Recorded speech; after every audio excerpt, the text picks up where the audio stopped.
According to the UN, by March of 2024, 5 months after the horrific events on October 7th, the number of children killed in Gaza, 12,000, was higher than the previous 4 years of global conflict combined. That number is now 20,000. For 2 years, Palestinians have faced unspeakable hardship and death, and while I know it's a very difficult and emotional subject, I feel it's of great importance to speak on the role the U.S. plays in this crisis and what we can do as Americans to help. Since childhood, I've had a keen interest in the U.S.'s role in the world.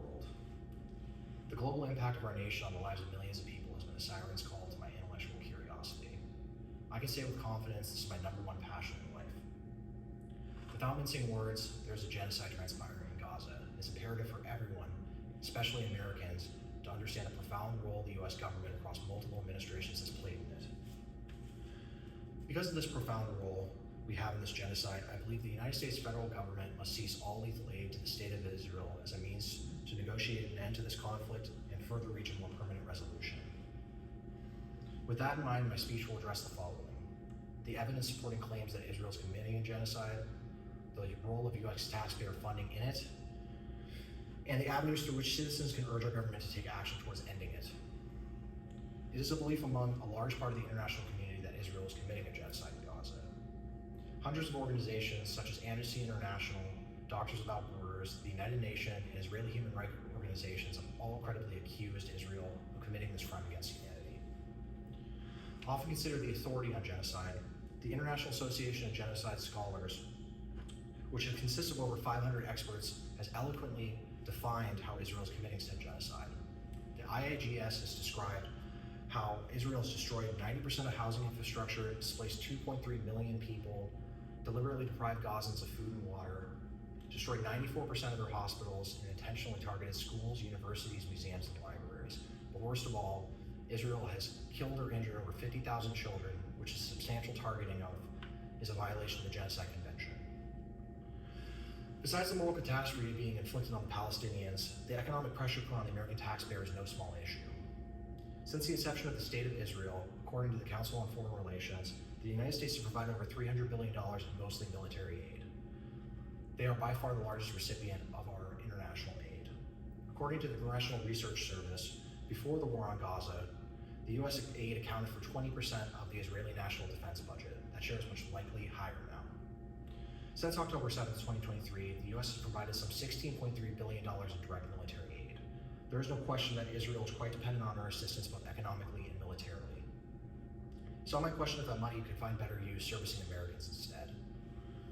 As previously stated, withholding aid to Israel, i.e. armaments, tanks, jets, etc., would seriously hamper the efficacy of Israel's military operations. This is not a far-fetched strategy, as it has been done in the past with multiple different avenues to explore, including what you can do as citizens to help. While both the Biden and Trump administrations have failed to establish clear red lines that would trigger the withdrawal of military aid, previous presidents have demonstrated the political will to do so. Described by Axios, Ronald Reagan withheld the delivery of F-16 fighter jets and cluster bombs after being angered by the mass civilian casualties committed by Israel during their invasion of Lebanon. Although this temporarily strained relations, it ultimately helped to de-escalate that conflict. The leverage Reagan used was via his executive authority, which oversees international aid, but another avenue for withholding assistance is via Congress.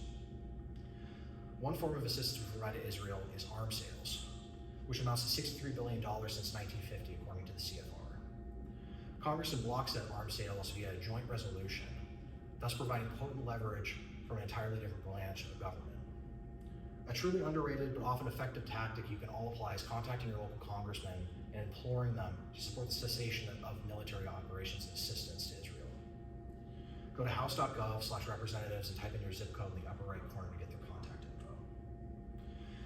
If the U.S. were to suspend its financial support for this ongoing violence, it would demonstrate the nation's commitment to human rights, highlight the conscience of its citizens, and reduce the burden of potentially billions of dollars in future aid.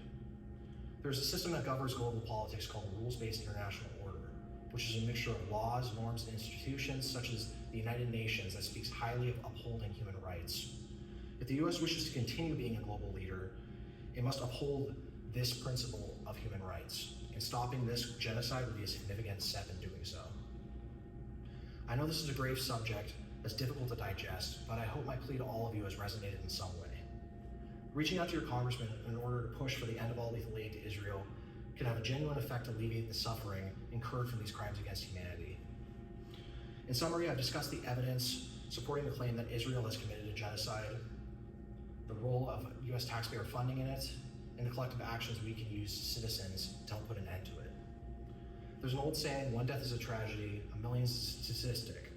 Although there is a tenuous ceasefire between Israel and Hamas, it could be broken at a moment's notice, and I believe it is our role as Americans to stand up and reject these crimes against humanity and make sure Palestinians aren't just another statistic. That one's very good.